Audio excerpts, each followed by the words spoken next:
श्री गणेशाय नमः। श्री परमात्मने नमः। भगवत गीता का ये 14वां अध्याय। बोले श्री कृष्ण भगवान की जय।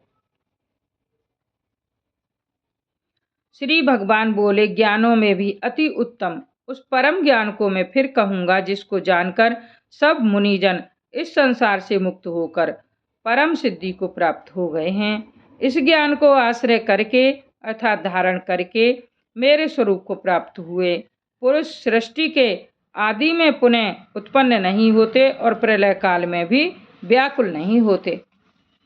हे अर्जुन, मेरी महत ब्रह्म रूप मूल प्रकृति संपूर्ण भूतों की योनि है, अर्थात गर्भाधान का स्थान है, और मैं उस योनि में चेतन समुदाय रूप गर्भ को स्थापन करता हूँ। उस जड़ चेतन के संयोग से सब भूतों की उत्पत्ति होती है। हे अर्जुन, नाना प्रकार की सब योनियों में जितनी मूर्तियां अर्थात शरीरधारी प्राणी उत्पन्न होते हैं, प्रकृति तो उन सब की गर्भ धारण करने वाली माता है और मैं बीज को स्थापन करने वाला पिता हूँ। हे अर्जुन, सत्वगुण, रजोगुण और तमोगुण ये प्रकृति से उत्पन्न तीनों गुण अविनाशी जीवात्मा को शरीर में बांधते हैं। हे निष्पाप, उन तीनों गुणों में सत्वगुण तो निर्मल होने के कारण प्रकाश करने वाला और विकार रहित है। वह सुख के संबंध से और ज्ञान के संबंध से अर्थात उसके अभिमान से बांधता है। हे अर्जुन, राग रूप रजोगुण को कामना और आसक्ति से उत्पन्न जान। वह इस जीवात्मा को कर्मों के और उनके फल के संबंध से बांधता है। हे अर्जुन, सब देह अभिमानियों को मोहित करने वाले तमोगुण को तो अज्ञान से उत्पन्न जान। वह इस जीवात्मा को प्रमाद, आलस्य और निंद्रा के द्वारा बांधता है। हे अर्जुन, सत्वगुण सुख में लगाता है और रजोगुण कर्म में तथा तमोगुण तो ज्ञान को ढककर प्रमाद में भी लगाता है। हे अर्जुन, रजोगुण और तमोगुण को दबाकर सत्वगुण और तमोगुण को दबाकर रजोगुण, वैसे ही सत्वगुण और रजोगुण को दबाकर तमोगुण होता है अर्थात बढ़ता है। जिस समय इस देह में तथा अंतःकरण और इंद्रियों में चेतनता और विवेक शक्ति उत्पन्न होती है, उस समय ऐसा जानना चाहिए कि सत्वगुण बढ़ा है। हे अर्जुन, रजोगुण के बढ़ने पर लोभ प्रवृत्ति, स्वार्थ बुद्धि से कर्मों का सकाम भाव से आरंभ, अशांति और विषय भोगों की लालसा ये सब उत्पन्न होते हैं।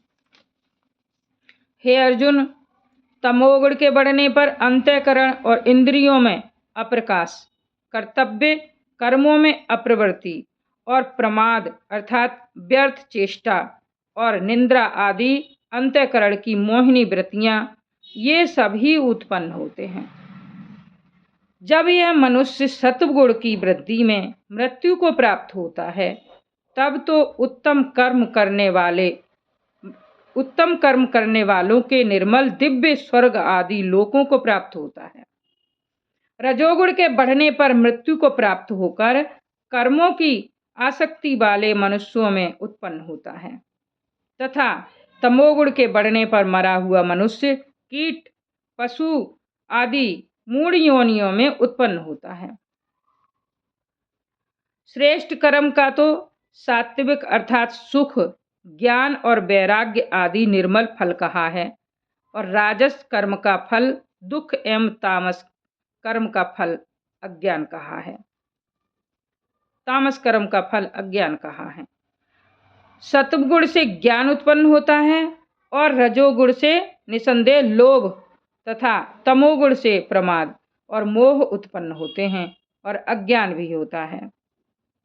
सत्वगुण में स्थित पुरुष स्वर्ग आदि उच्च लोकों को जाते हैं। रजोगुण में स्थित राजस पुरुष मध्य में अर्थात मनुष्य लोक में ही रहते हैं, और तमोगुण के कार्य रूप निंद्रा, प्रमाद और आलस्य आदि में स्थित तामस पुरुष अधोगति को अर्थात कीट, पशु आदि नीच योनियों को तथा नरकों को प्राप्त होते हैं।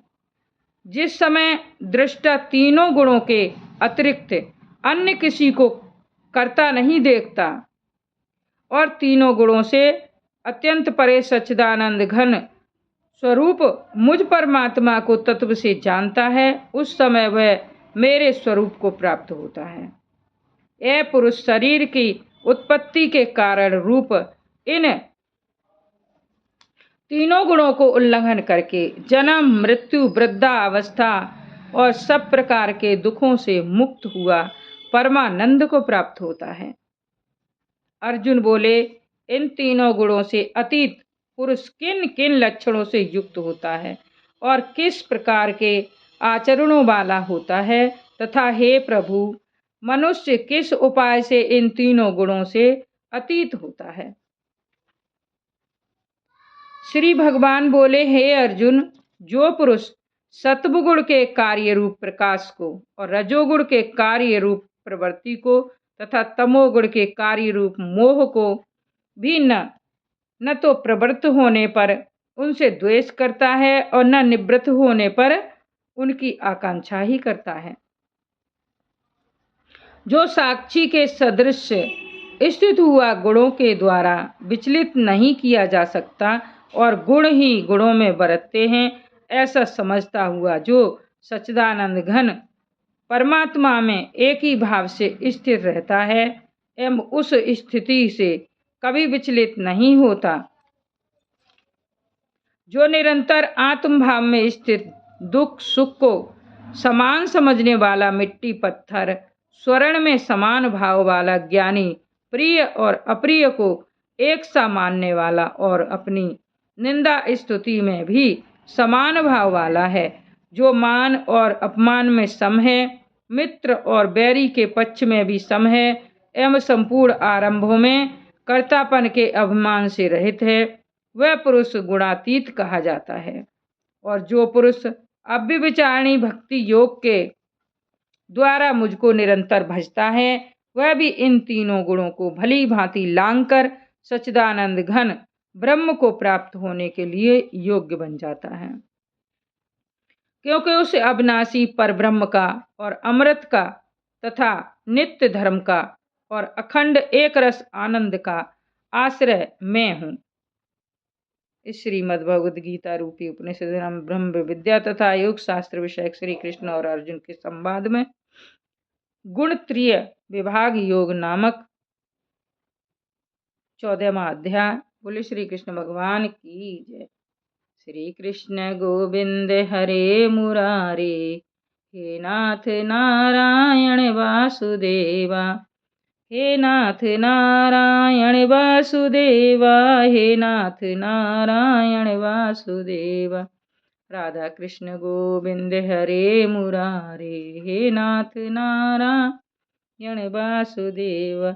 जय गोपाल राधा कृष्ण गोविंद गोविंद, जय गोपाल राधा कृष्ण गोविंद गोविंद। बोलो गोविंद गोविंद, बोलो गोविंद गोविंद, जय गोपाल राधा कृष्ण गोविंद गोविंद।